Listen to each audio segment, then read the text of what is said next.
ദുരന്തബാധിതരുടെ ആവശ്യം പരിഗണിക്കും വരെ അവർക്കൊപ്പം നിലകൊള്ളുമെന്ന് ചൂരൽമല ആക്ഷൻ കൗൺസിൽ. സർക്കാർ വാഗ്ദാനങ്ങൾ പാലിക്കുമെന്നാണ് പ്രതീക്ഷയെന്നും ആക്ഷൻ കൗൺസിൽ ഭാരവാഹികൾ. ചൂരൽമല മുണ്ടക്കൈ ദുരന്തവുമായി ബന്ധപ്പെട്ട് ദുരന്ത ബാധിതരുടെ ആക്ഷൻ കൗൺസിൽ സമരത്തിലേക്ക് പോകാൻ ഒരു നിശ്ചിതമായ കാരണങ്ങളുണ്ട്. ആ സമരസമിതി, ജനശബ്ദം എന്ന് പറയുന്ന സമരസമിതിയുടെ ഭാരവാഹി നമുക്കൊപ്പമുണ്ട്. എന്താണ് യഥാർത്ഥത്തിൽ ഒരു സമരമുഖത്തേക്ക് ദുരന്ത ബാധിതരെ കൊണ്ടുപോകാനുള്ള പ്രധാനപ്പെട്ട സ്പെസിഫിക് ആയ പോയിന്റ്സ് എന്തൊക്കെയാണ്? ഗവൺമെൻറ് ആദ്യം മുതൽ പറഞ്ഞിരുന്ന വാഗ്ദാനങ്ങൾ, ഞങ്ങൾക്ക് തന്നിരുന്ന വാഗ്ദാനങ്ങൾ, ആ വാഗ്ദാനങ്ങൾ പിന്നീട് ചുരുങ്ങി വരികയാണ്. അതിന് പിന്നോക്കം പോവുകയാണ്. ഞങ്ങൾക്ക് 10 സെൻറ്റും വീടും എന്ന് പറഞ്ഞിരുന്നു. അത് പിന്നീട് 5 സെൻറ്റായി. ഞങ്ങൾ സമരം നടത്തിയതിന് ശേഷം 7 സെൻറ്റാക്കി മാറ്റി. അതുപോലെ തന്നെ വീടുകളുടെ എണ്ണം പല കാരണങ്ങൾ പറഞ്ഞുകൊണ്ട് അർഹരായ ആളുകളെ തഴഞ്ഞുകൊണ്ടിരിക്കുകയാണ്.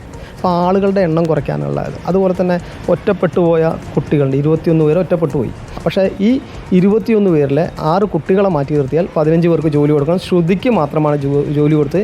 അതുപോലെ തന്നെ ഒറ്റപ്പെട്ട് ജീവിതത്തിൽ ഒരു വിഹ്വലതയോടുകൂടി എങ്ങനെ ഇനി ജീവിതം മുന്നോട്ട് കൊണ്ടുപോകുമെന്ന് വിചാരിക്കുന്ന ആളുകളുണ്ട്. ആ 14 ഹതഭാഗ്യവാരായ ആളുകളെയും കൂടി സർക്കാർ സംവിധാനത്തിൽ ജോലി നൽകണം എന്നാണ് ഞങ്ങളുടെ ആഗ്രഹം.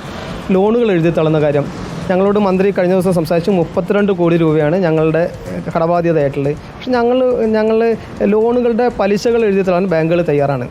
ഞങ്ങൾ പറഞ്ഞത് ഞങ്ങളുടെ പേരിൽ CMDRFലേക്ക് മുണ്ടക്കൈ ചൂരൽമല ദുരന്തത്തിൻ്റെ പേരിൽ മാത്രം 723 കോടി രൂപ നിക്ഷേപിച്ചിട്ടുണ്ട്. 15 കോടി രൂപ മാത്രം അടയ്ക്കുകയാണെങ്കിൽ ഞങ്ങളുടെ കടബാധ്യത പോകും. ഈ 3 വാർഡുകളിലും ഈ വെള്ളരിമല പ്രദേശത്തെ ടൂറിസം കേന്ദ്രങ്ങളെല്ലാം ഇന്നില്ല, തൊഴിലില്ല. അപ്പോൾ അവർക്കൊരു തിരിച്ചടവ് പോലും സാധ്യമല്ല. ബാങ്കുകൾ ഭീഷണിപ്പെടുത്തുകയാണ്. ഇപ്പോൾ ടൗൺഷിപ്പുമായി ബന്ധപ്പെട്ട് അവിടുത്തെ നിർമ്മിക്കുന്ന വീടുമായി ബന്ധപ്പെട്ട് അതൃപ്തിയുള്ളവർ എത്ര പേരുണ്ട്? ഇന്ന് രാവിലെ പോലും ഞാൻ ആളുകളോട് സംസാരിച്ചപ്പോൾ അവർ പറഞ്ഞു കളക്ടർ ഞങ്ങൾക്ക് അതിൻ്റെ വിഷ്വലൈസേഷൻ കാണിച്ചു തന്നു.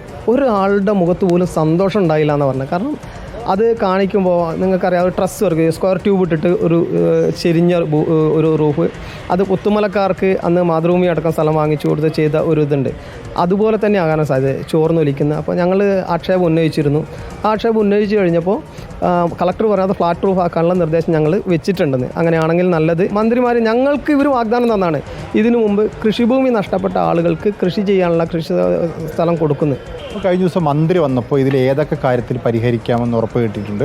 സമരവുമായി മുന്നോട്ട് പോകാൻ തന്നെയാണോ ഈ ആക്ഷൻ കൗൺസിലിൻ്റെ ഇപ്പോഴത്തെ തീരുമാനം? മന്ത്രി ഞങ്ങളോട് പറഞ്ഞത് നിങ്ങൾ കൃത്യമായിട്ട് ഇത് ഓരോ കാര്യങ്ങളും സ്പെസിഫൈ ചെയ്ത് എഴുതിയിട്ട് എന്നെ വന്ന് കാണണം, ഒരു റിപ്പോർട്ടാക്കിയിട്ട് കൊടുക്കുകയാണ് എന്താണ് ആവശ്യം.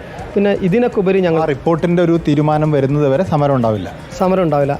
ഞങ്ങളുടെ പ്രദേശം നിങ്ങൾക്ക് എല്ലാവർക്കും അറിയാവുന്ന പോലെ വെള്ളരിമല പ്രദേശം എന്ന് പറഞ്ഞാൽ ഒരു ഡിസാസ്റ്റർ പ്രോൺ ഏരിയയാണ്. അപ്പോൾ അതിനെക്കുറിച്ച് കൃത്യമായൊരു പഠനം നടത്തണം.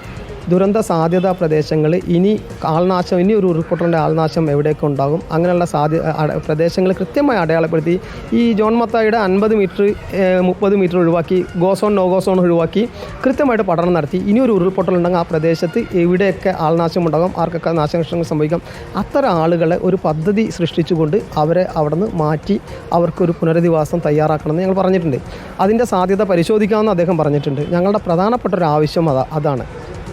ഇപ്പോൾ കാതലായ നിരവധി പ്രശ്നങ്ങളുണ്ട്. ഈ പ്രശ്നങ്ങൾ ഉന്നയിച്ചുകൊണ്ടാണ് ഒരു തവണ സമരം നടത്തിയത്. ഇനിയിപ്പോൾ മന്ത്രി വന്ന് നേരിട്ട് ഇവർക്ക് ഒരു ഉറപ്പ് കൊടുത്തിട്ടുള്ളത്, ഇവർ പറയുന്ന പ്രകാരം ഒരു നിവേദനം സമർപ്പിച്ചാൽ ആ നിവേദനം മന്ത്രിയാൽ കഴിയും വിധം പരിഗണിക്കാം എന്നുള്ളതാണ്. ഏതായാലും ഈ സമരസമിതിയുടെ പൂർണ്ണമായിട്ടുള്ള ഒരു പിന്തുണ ദുരന്തബാധിതർക്കുണ്ട്. ദുരന്തബാധിതരുടെ മുഴുവൻ പ്രശ്നങ്ങളും മന്ത്രിസഭയ്ക്ക് മുന്നിൽ വെക്കാനാണ് ഈ സമരസമിതിയുടെയും തീരുമാനം. VS രഞ്ജിത്താണ് ദുരന്ത ബാധിതർക്കൊപ്പം നിൽക്കുമെന്ന ആക്ഷൻ കൗൺസിൽ ഭാരവാഹികളുടെ പ്രതികരണത്തിലേക്ക് നമ്മളെ കൊണ്ടുപോയത്.